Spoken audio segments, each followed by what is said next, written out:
D दोनों same था। ए और डी दोनों सेम था। एक बार क्वेश्चन पेपर देख लो। हाँ जाएगा, चेक करना पड़ेगा।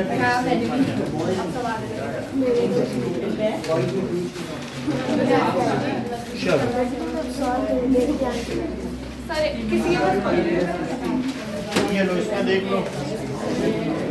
हाँ सर ए और डी सेम। हाँ सर मेरे 70 मिनट हाथ हो गए। मैं क्या लिखूँ, मेरे सोचने की रिस्क नहीं ले सकते आंसर की बात में। इतनी छोटी गलती है। सर ये बेसिक का दिया है आपने। सर बेसिक का दिया है। मैं देख रही हूँ भाई, इधर तो -4 -1 चल रहा है, लेकिन ये तो बिल्कुल नहीं है। 20 मीटर बाय 16 मीटर है। ये लो।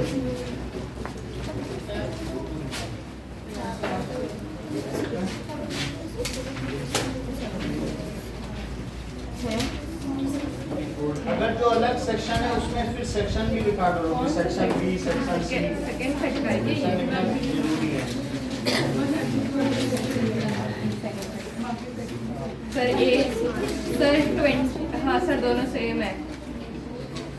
ए और डी, ए भी वही और डी भी।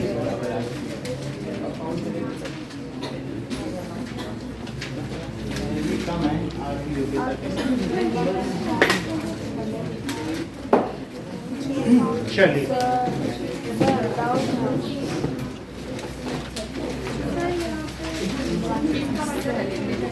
हाँ?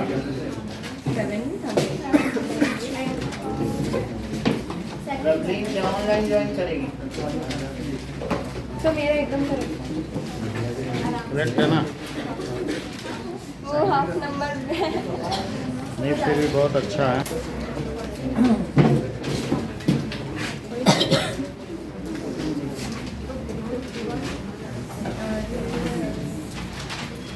यहाँ आपको थोड़ी मेहनत करनी होगी। क्वेश्चन नंबर कौन सा है? क्वेश्चन नंबर 12 और 18। सैंपल पेपर 4 देखो। 12th question. The angles of elevation of top of towers from the point P and Q at a distance A and B respectively. The from the base and in same straight line. जरा देखो. From the points P and Q at a distance. ये tower है और इससे P point एक distance पर है और Q पॉइंट भी एक डिस्टेंस पर है।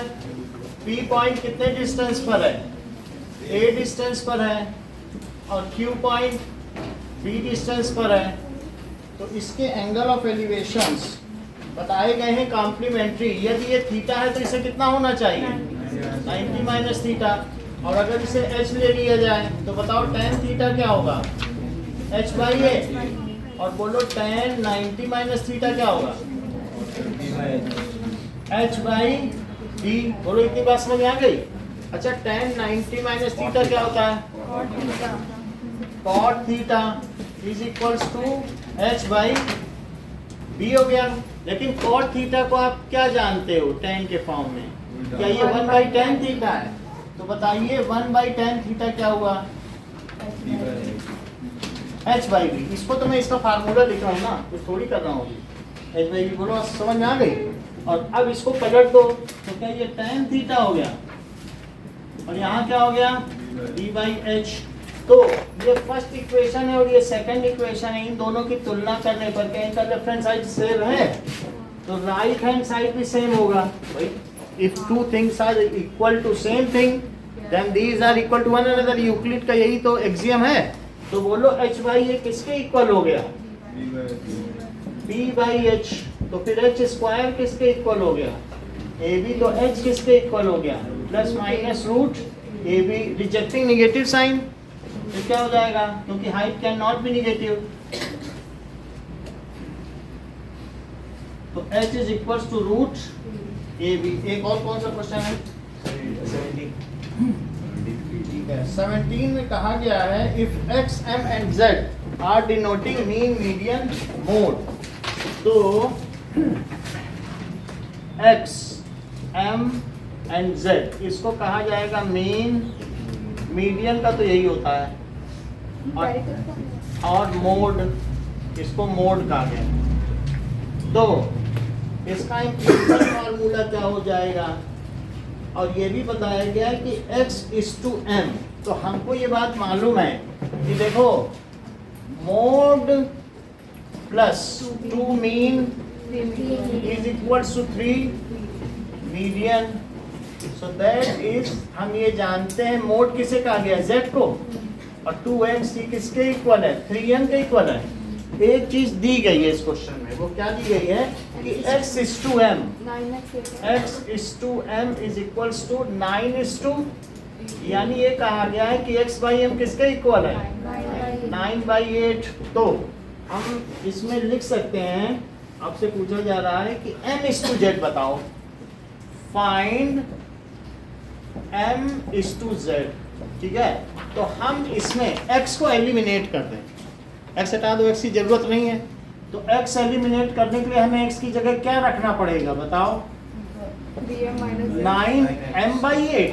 देख लो यहाँ से x हटा दो, x नहीं चाहिए ना, तो z प्लस 2 और 9m/8।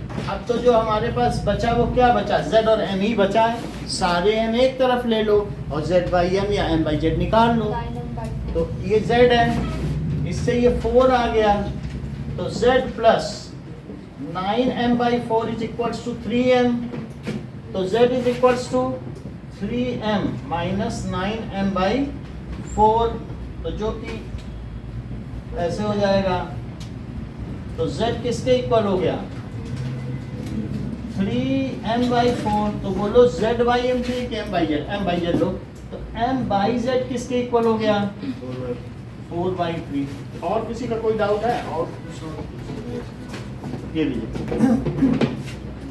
नाउ। सो सैंपल पेपर 2 का 24 का और सैंपल का 2 का चाहिए,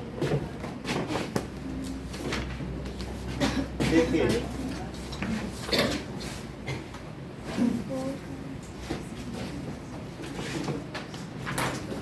सैंपल पेपर 2 24 का आफ्टर और पूछ रही हो, यस सर, आफ्टर और ऐसे लिखा करो, आफ्टर और। तो इसमें कहा गया है, एक बार बताया जा चुका है। तो ये हमारे पास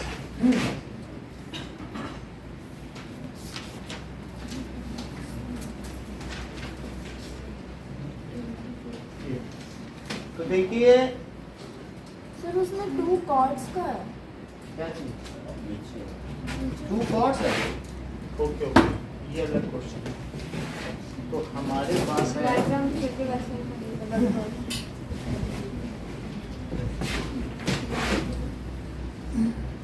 कि एक सर्कल है और सर्कल में 2 कॉर्ड्स हैं। So 2 chords of a circle intersect. तो कोई भी कॉर्ड्स हो सकती है, किसी भी लेंथ की हो सकती है, ऐसा इसने नहीं कहा कि इक्वल है, बट 2 कॉर्ड्स हैं। तो एक ए बी है और एक सी डी है, ठीक है। नाउ यहाँ पर what is the length of D, इनकी लेंथ दी है और ये ई पे इंटरसेक्ट कर रही है। A E is equal to 2.4, A E 2.4 centimetre है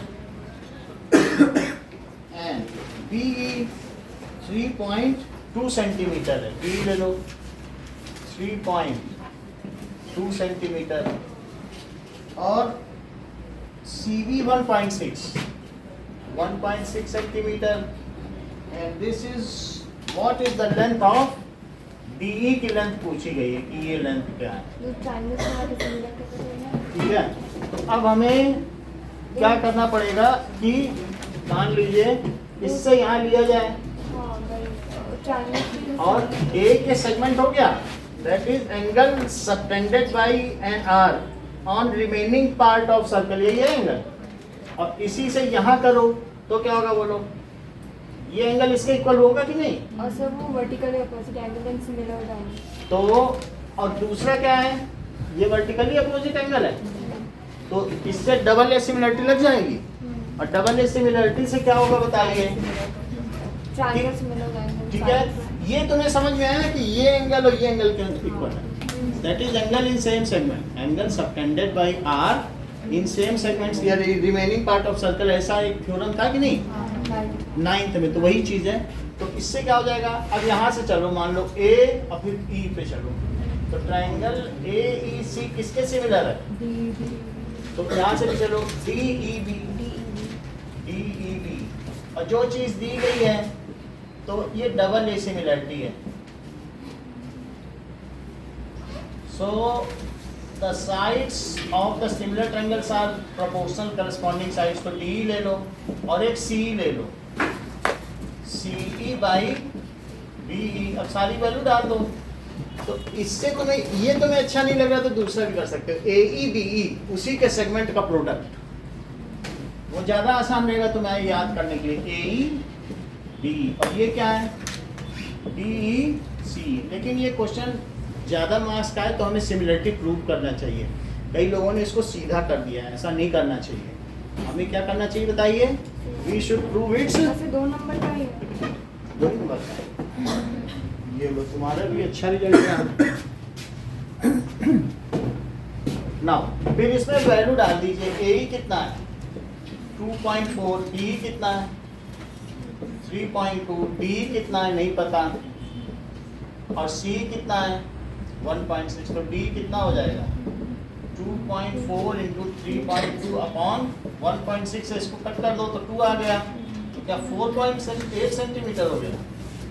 ये देखिए। और तो कोई एक नहीं, बार वो थ्योरम स्टेट, कौन सी? वो जो angle in the same segment, that is angle subtended, यानी angle C A E is equals to C A E और C D B, C D B, that is angle subtended by R on remaining part of circle.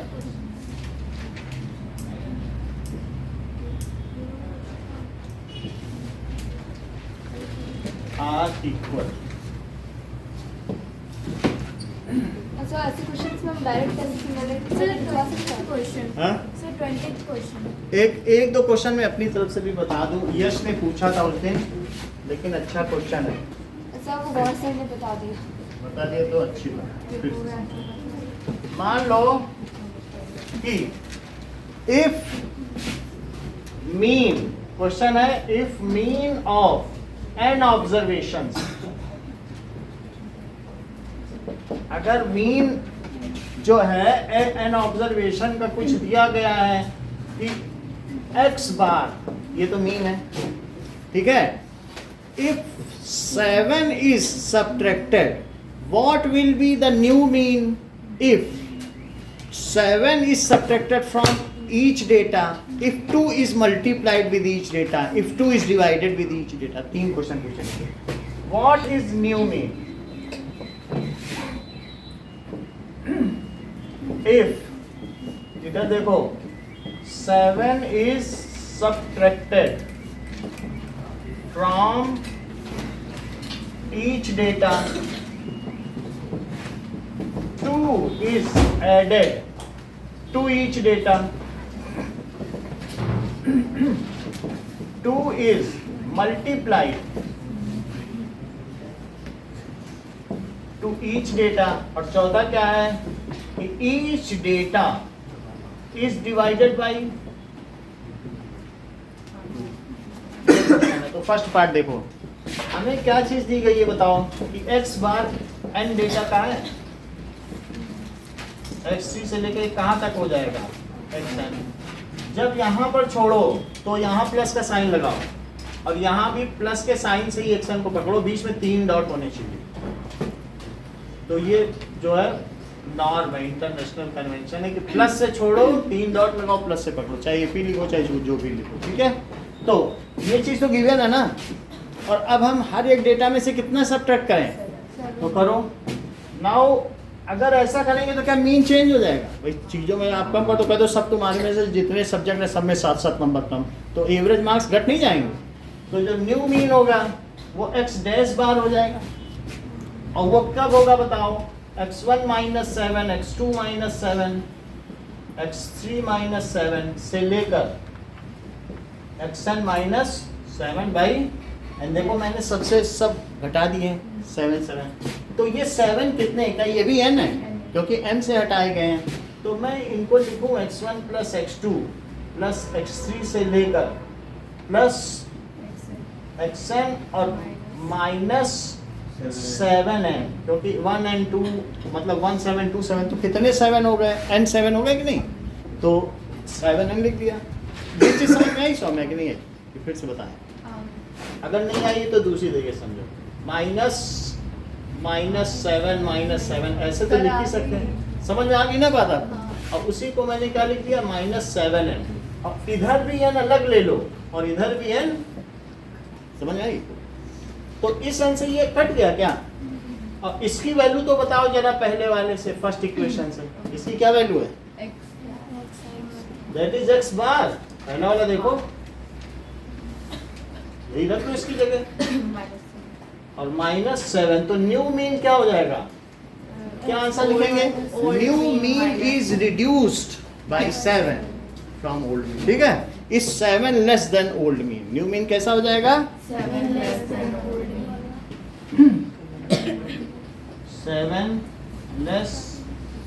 Then old. अब जरा देखो, इतनी बात तुम्हें समझ में आ गई? सर ये तो फिर एक मार्क्स के रहेंगे, तो एक मार्क्स में ये प्रोसीजर दिखाना है। कुछ दिखाना नहीं, बस आपको पता ही चल जाएगा कि तो minus एक भी कर दिया। अगर 7 सबको घटा दिया तो एवरेज भी 7 कम हो गया। -7 कॉमन में है ना?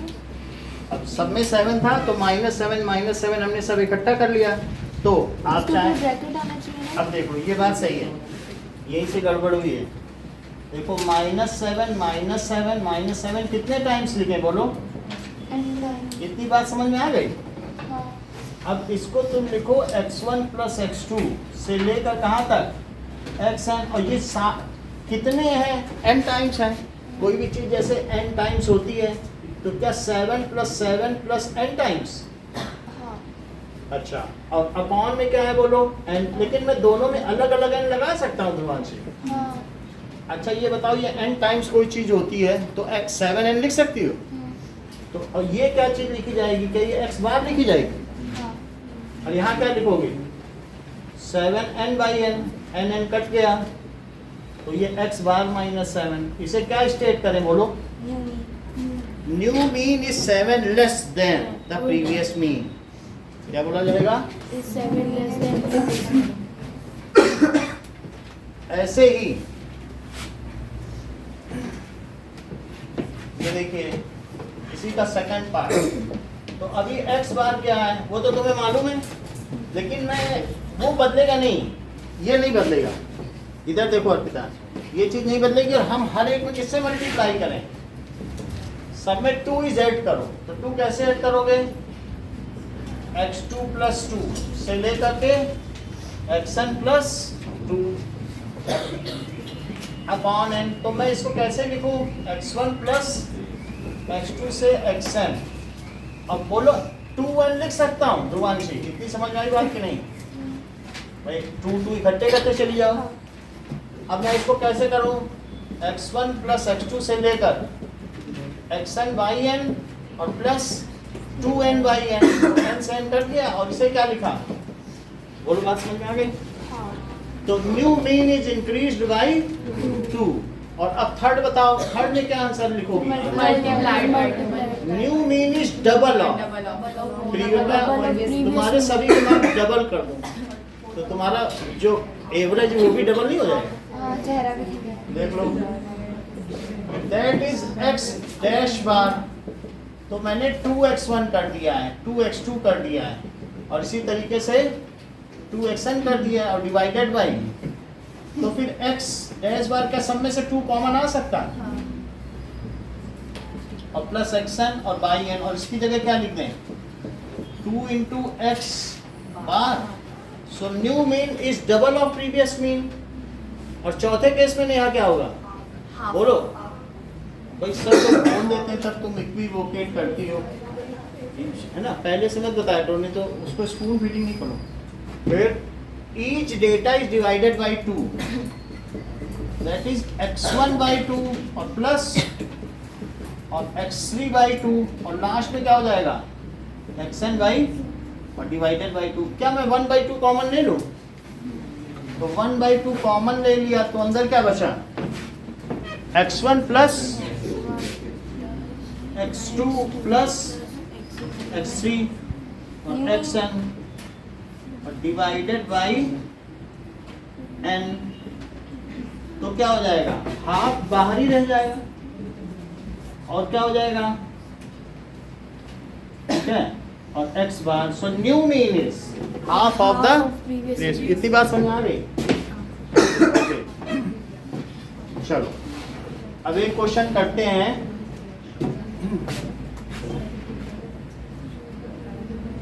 देखिए, इफ हम इसमें कैपिटल एक्स ले सकते हैं ना, न्यू मीन का नोटेशन। मीन एक्स बार यही है, कैपिटल एक्स उन्होंने लिखा था, एक्स बार इसका स्टैंडर्ड नोटेशन है। So if mean of 5 data is 62, ठीक है, and one of the data is wrongly written by teacher या रॉन्गली टेकन बाई टीचर, तो if one of the data is wrongly taken by student, teacher कैसे गलती कर सकता है, by student as 98 in place of 89। 89 लेना था, वो 98 उसने ले लिया गलती से। So, what is the correct mean if exact data is taken? What is the correct mean if exact data are taken?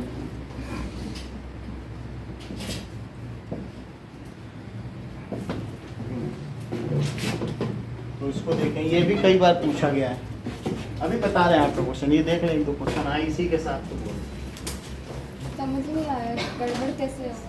एक डेटा में टीचर ने, जैसे हम लोग देखने में गलती कर जाते हैं, उसको लिखना था 89, तो देखने में लेटर इधर उधर हो गया, वो घूम के देख लिया तो उसने 89 की जगह 98 लिख दिया, या काफ़ी पलट गई होगी। तो अब उसे सही करना है भी नहीं।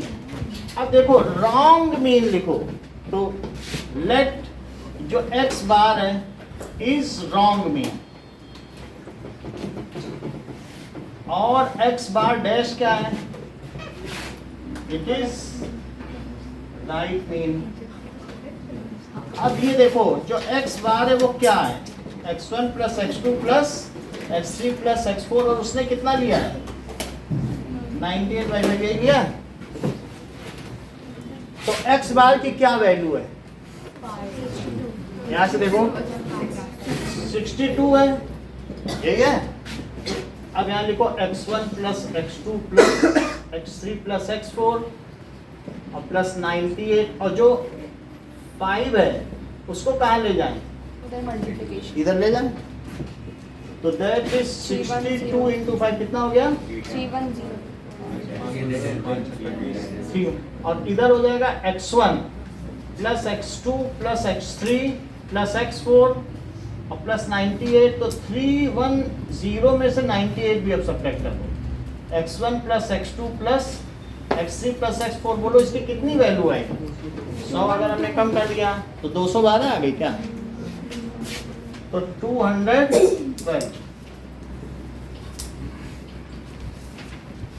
इतनी बात आपको समझ में आई पीयूष? अब हमारे पास 4 डेटा हो गए, लेकिन अब हमें फ्रेश मीन चाहिए कि नहीं? तो हमें क्या चाहिए बताइए, x डैश बार, यही चाहिए। हम क्या रखें, 4 डेटा तो सही थे ना, और इसकी जगह क्या रख दें 89 बाई 5। तो ये मुझे बताइए कि यहाँ मैं क्या लिखूँ इन चार चीजों की जगह, प्लस 89/5 और 212 और 89 का करिए तो 301/5 तो 5 6 या 30 क्या आएगा बताओ जरा।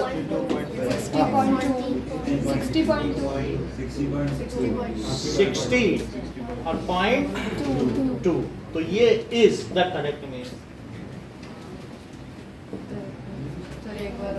है। फिर से समझो ना यहाँ तक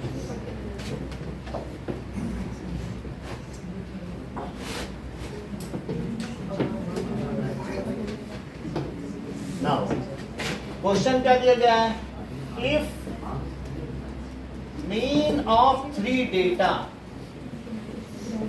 3 डेटा का मीन कितना है 24, मीन ऑफ 3 डेटा क्या है 24।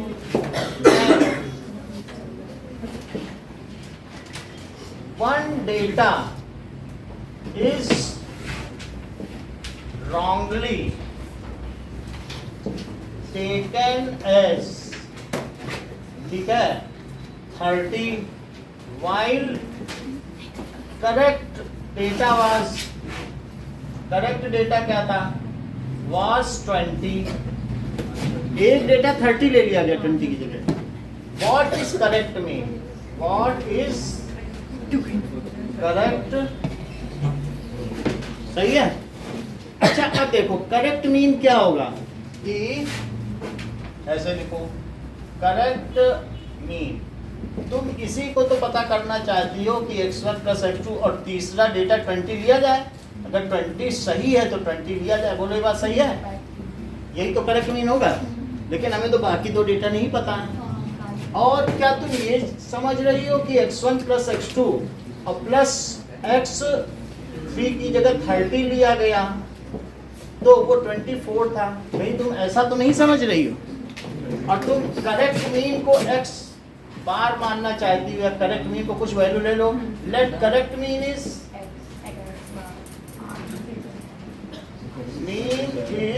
x बार, बोलो सही है। अब आपकी दो इक्वेशन बन चुकी हैं, ये इनकरेक्ट मीन है और ये कैसा है करेक्ट मीन, ठीक है। तो अब यहाँ पर देखिए कि इसको इससे मल्टीप्लाई करो तो क्या 72 और 30 माइनस करो तो क्या यही x1 + x2 है। तो ये कितना हो गया बोलो, placing this value in equation 1।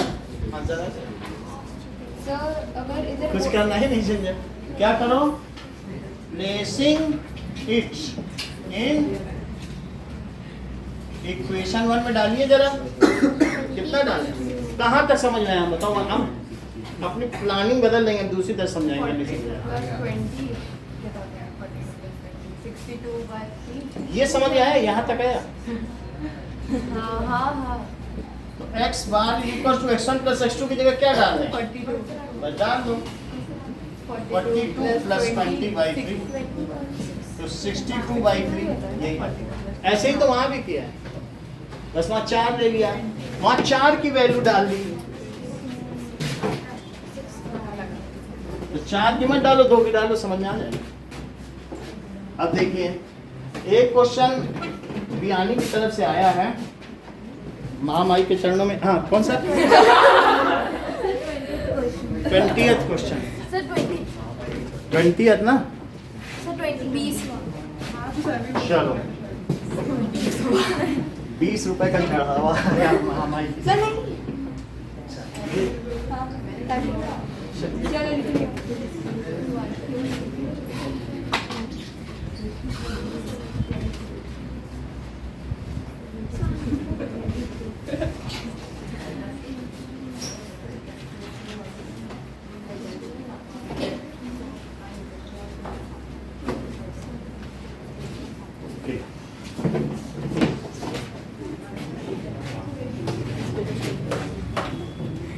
The question is that the nth term of AP is, ये 20th क्वेश्चन है सेट 2 का।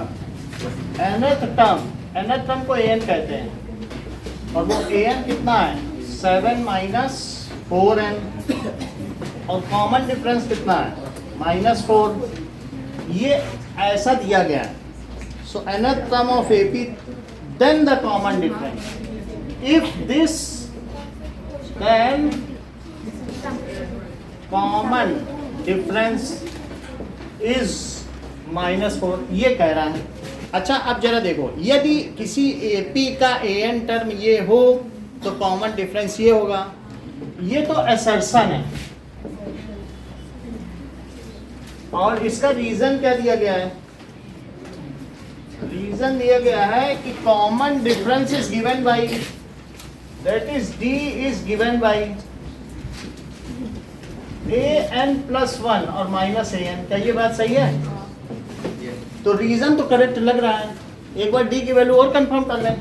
भाई आप किसी भी टर्म से उससे पिछली वाली टर्म हटा दें, सब्ट्रैक्ट कर दें, वही तो D होता है। तो रीजन करेक्ट है कि नहीं?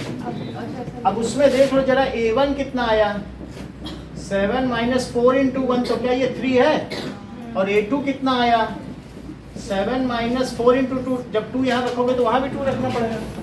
तो कितना आया बताओ 7 माइनस 8 दैट इज -1। अब B निकालो तो A2 माइनस तो -1 और -3 तो -4 तो दोनों ही करेक्ट हैं। सो A is the correct option.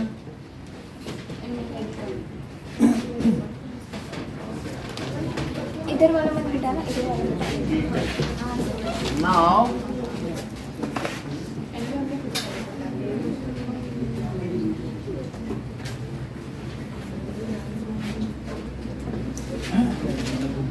that state the experimental detail of Oersted and what it concluded।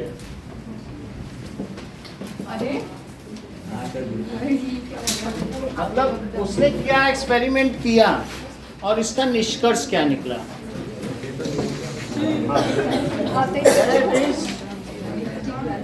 Draw magnetic field lines around bar magnet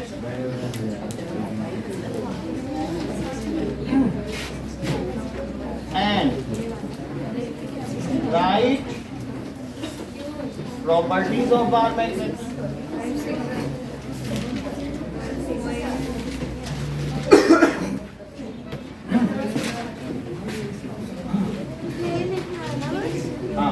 Draw magnetic field lines around Earth and show it as magnet।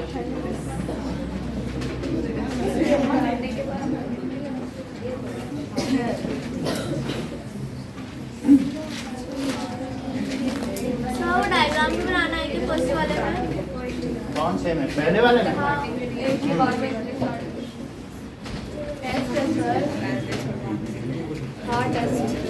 Define magnetic compass।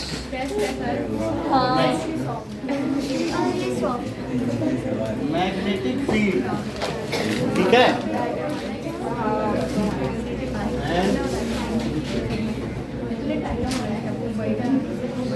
Magnetic dipole,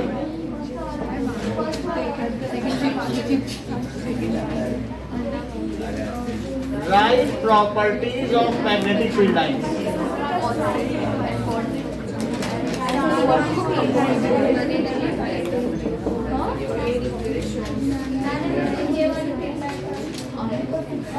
Y2 field lines never intersect।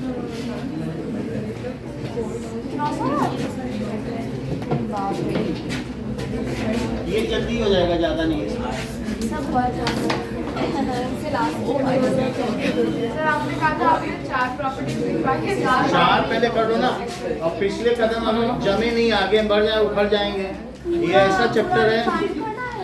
चारों को कुछ भी नहीं करना है इसमें, बस हल्का फुल्का थोड़ा सा लिखना है।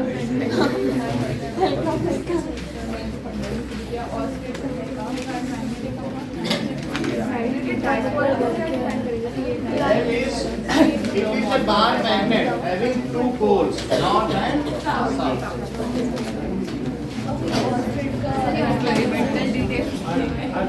बता देता हूँ फील्ड कैसे।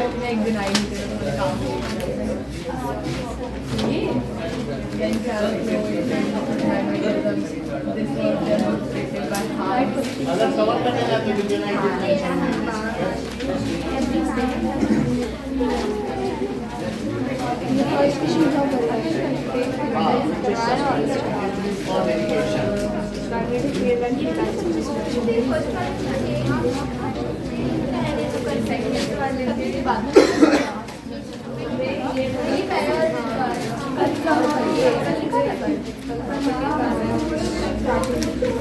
यही है ना ये जो वांटेड दैट इज मैग्नेटिक ये शो कर रहा है कि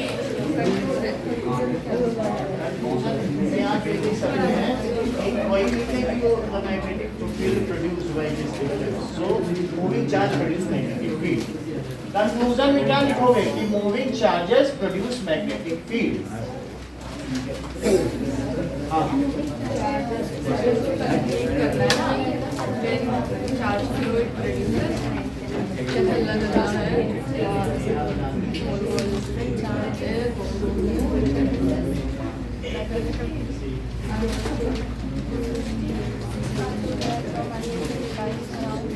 अब देखो अर्थ की मैग्नेटिक फील्ड कैसे बताओगे।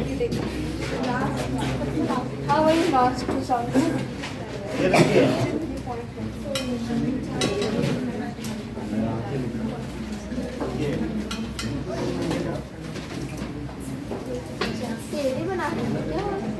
दैट इज नॉर्थ साउथ, ठीक है। और फिर इसमें आप लिखते हैं नॉर्थ पोल, और ये कैसा हुआ साउथ पोल। अब यहाँ से 3 लाइन बनाना, एक एक्सिस तो दी गई है, एक लाइन ये, एक लाइन ये, और ये वाली लाइन कैसे चली जाएगी यहाँ से यहाँ आ गई, तो ये, और दूसरा ये बस एक ही लाइन बनानी है। बाहर मैग्नेट में 5 लाइन बनाना, लेकिन नट के लिए तो सिर्फ इतना चल जाएगा। समझ में आ गई बात? ये है अर्थ की magnetic.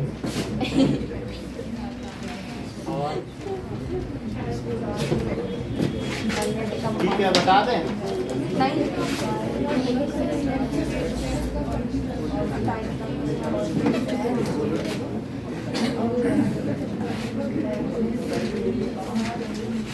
Okay,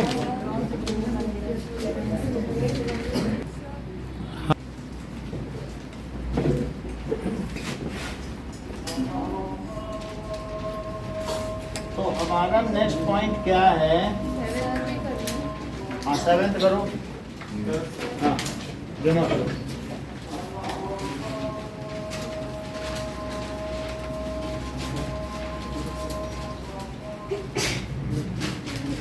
magnetic field lines,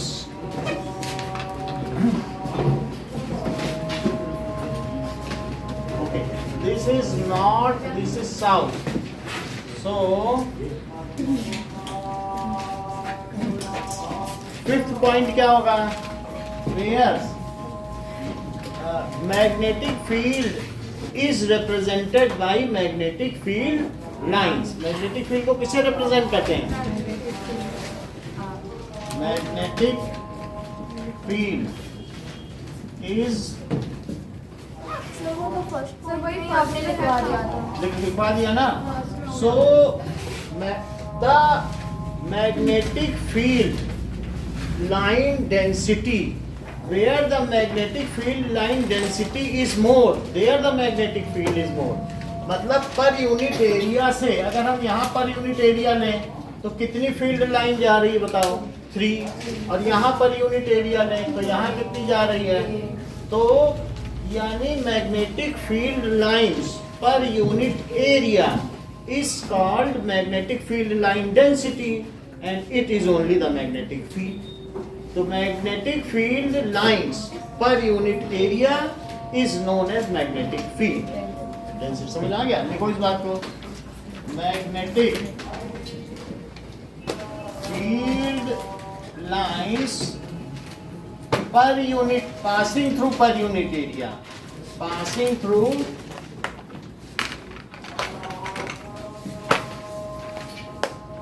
per unit area, उसे क्या कहेंगे? is called magnetic field intensity. उसे मैग्नेटिक फील्ड इंटेंसिटी भी कहा जा सकता है या फील्ड लाइन डेंसिटी भी कहा जा सकता है। और सिंपली मैग्नेटिक फील्ड इंटेंसिटी जो लोग ना कहना चाहें उसे कह दें magnetic field. Magnetic field strength बोलेंगे। क्या बोलेंगे? Magnetic field strength. और magnetic field strength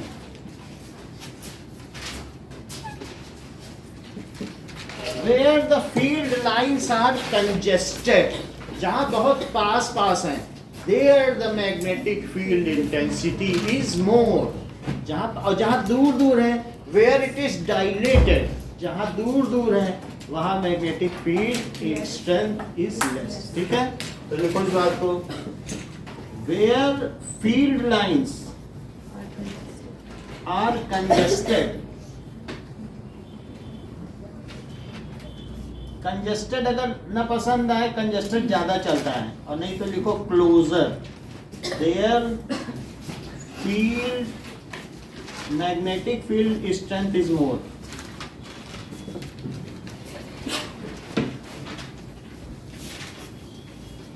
is more and vice versa. अब देखो, इट इज दो अलग अलग चीजें हैं। It longitudinally congested and laterally dilated. जरा इस लाइन को समझो। अगला पॉइंट क्या है?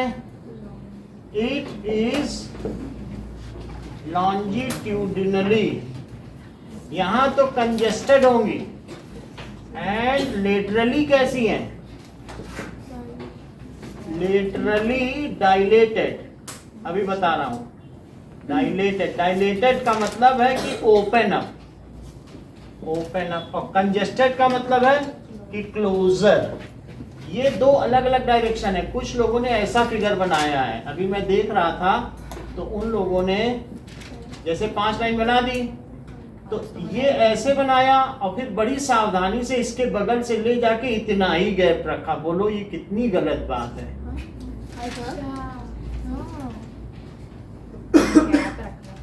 देखो, इसको क्या होना चाहिए? लेटरली डायलेट होना चाहिए कि नहीं? देखो, जैसे मेरी वाली खुल रही है तो उसको दूर हो जाना चाहिए। जो दूसरी वाली ये रॉन्ग फिगर है, ये राइट फिगर है, इसे खुलना चाहिए। लेटरली क्या होना चाहिए? और यहाँ कंजेस्ट हो। प्रॉपर्टी पहले नहीं बताया। हाँ, तो अब बता रहे हैं, बस दिखा दिया था। तो इसका मतलब है कि ये क्या है? डायलेट हो रही है, ये लेटरल है। और ये कैसा है? लेंथ वाइज को लॉन्जिट्यूड कहते हैं। तो ये कंजेस्टेड होंगी और ये होंगी। ठीक है? Magnetic field strength is highest nearer poles. अगली बात क्या है? मैग्नेटिक फील्ड, तो ये डायग्राम गलत हुआ कि नहीं? ऐसे नहीं बनाना है, और शार्प एंड्स भी नहीं बनाने कि कुछ लोग ऐसे करके ऐसे करके, ये नहीं चलता। कैसे? ये चीज नहीं होनी चाहिए। It is smooth curves. तो अगली बात देखें कि मैग्नेटिक फील्ड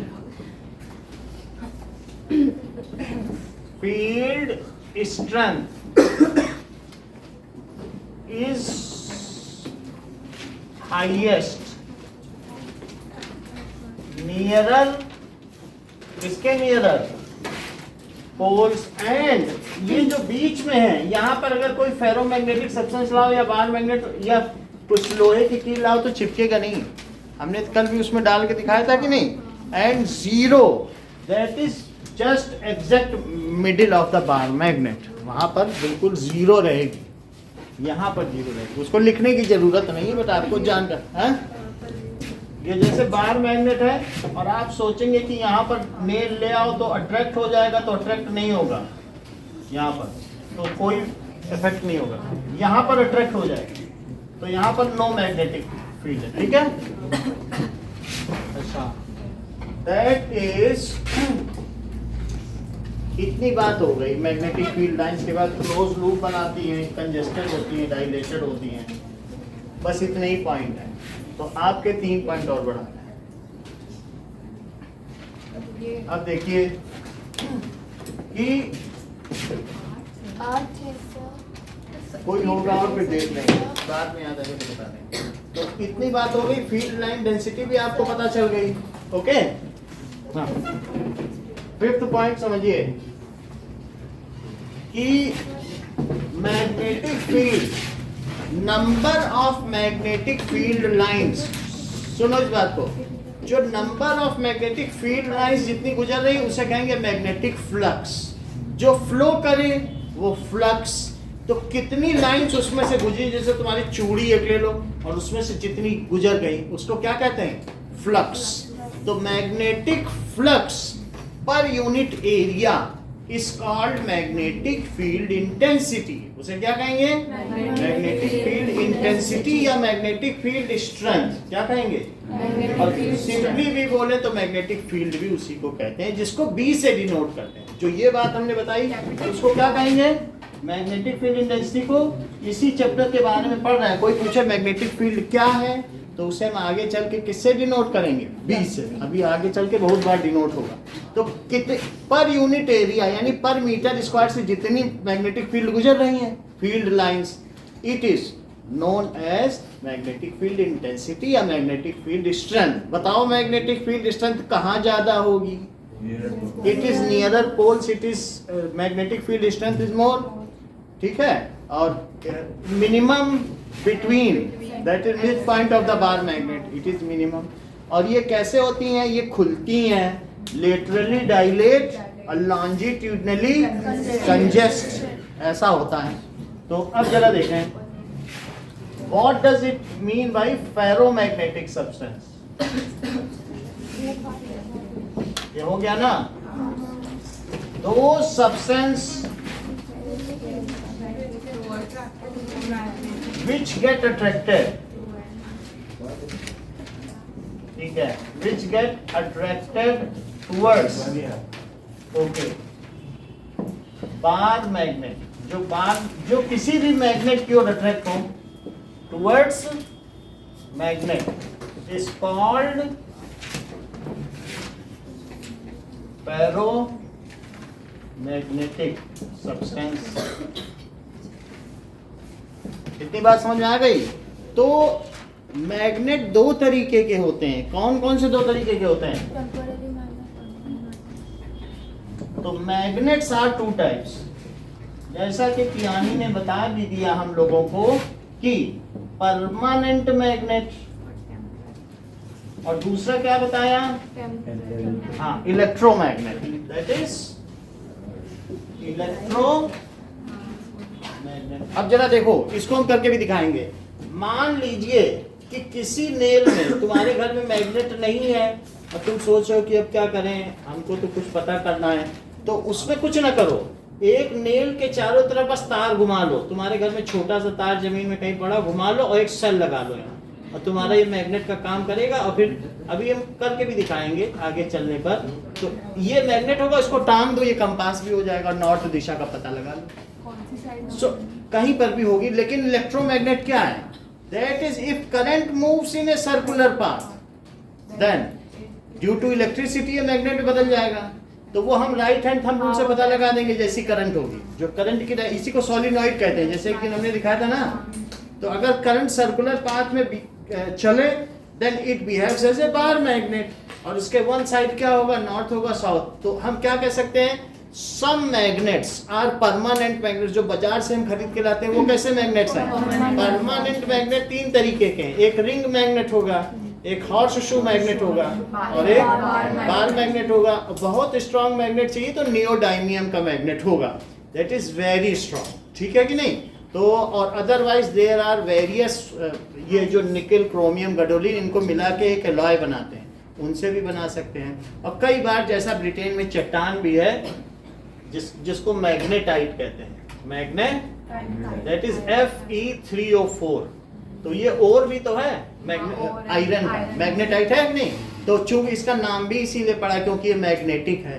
तो वहां पर आप जो हमारा कई बार भी हमने आपको पहले भी बताया है कि अर्थ भी है जैसे बार मैग्नेट, लेकिन जो बार मैग्नेट है तो वो ठीक हमारा कंपास उसी एक्सिस पे नहीं है, क्योंकि ब्रिटेन में बहुत बड़ा पहाड़ है जो मैग्नेट का है, तो उसकी वजह से हमारा कंपास डिफ्लेक्ट हो जाता है 2 डिग्री 3 डिग्री यहाँ पे भी।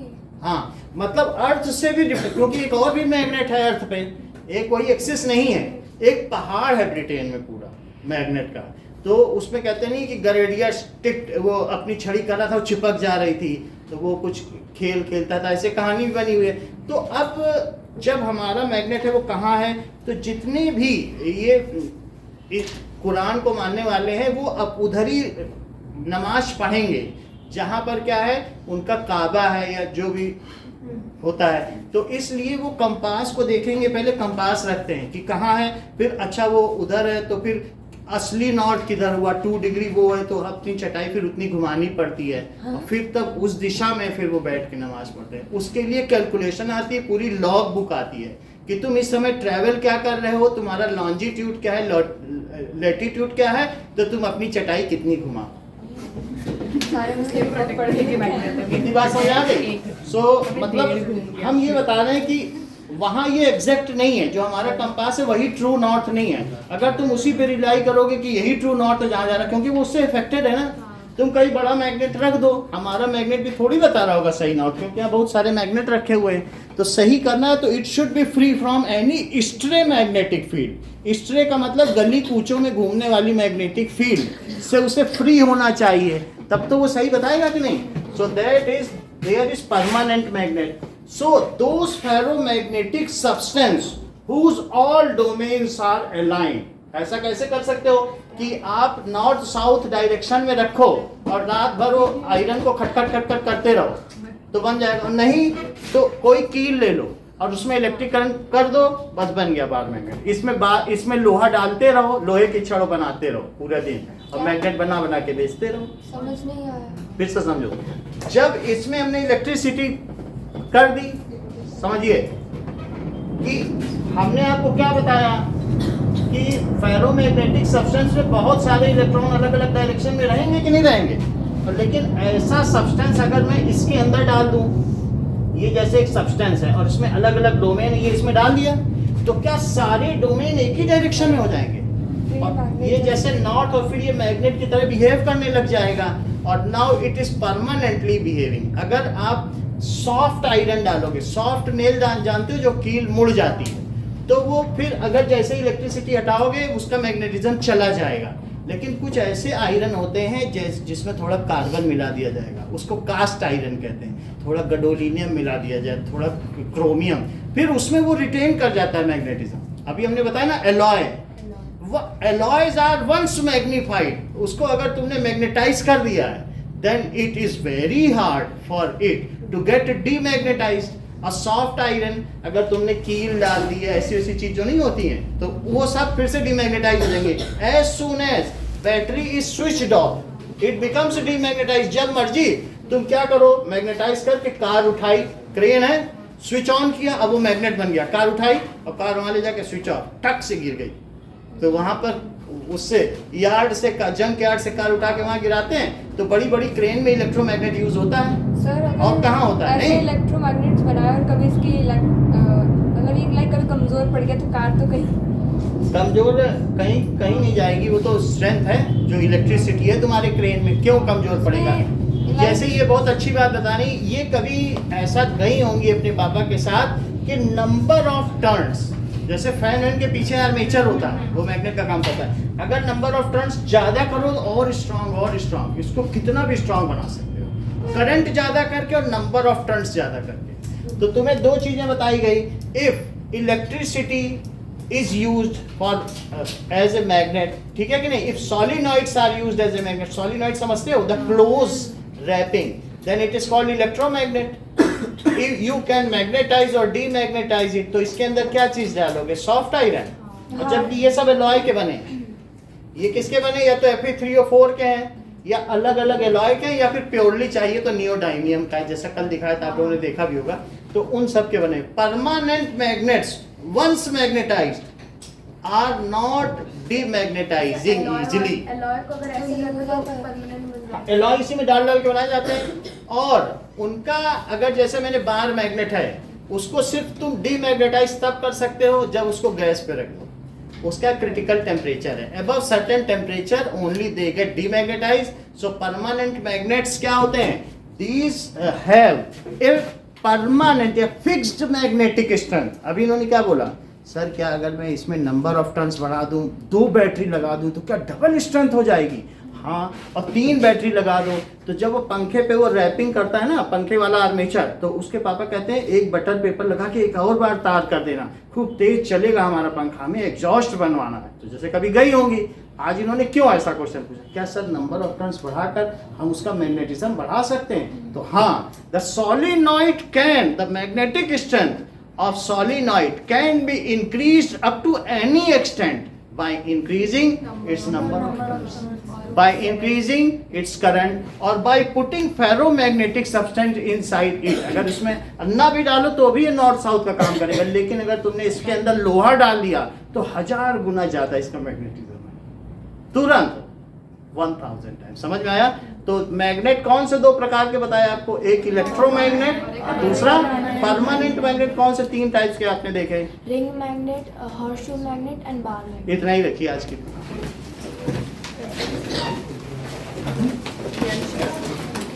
सर ये जो बिजली के तार होता है, इनमें भी तो करंट फ्लो करता है। इसमें तो बिजली के तार को वही तो करना है, वो जो इसे उसी से तो दिखा देंगे, सब रखे इसी में तो रखे ये सब।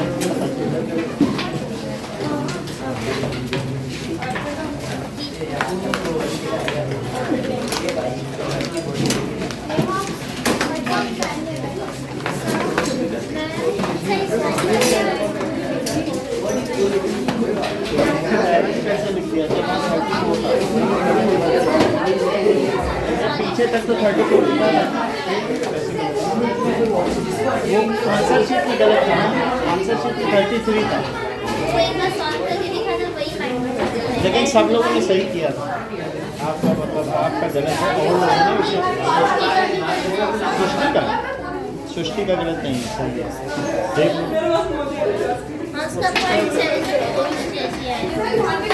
1.74 आया था तो 36.74 आ गया।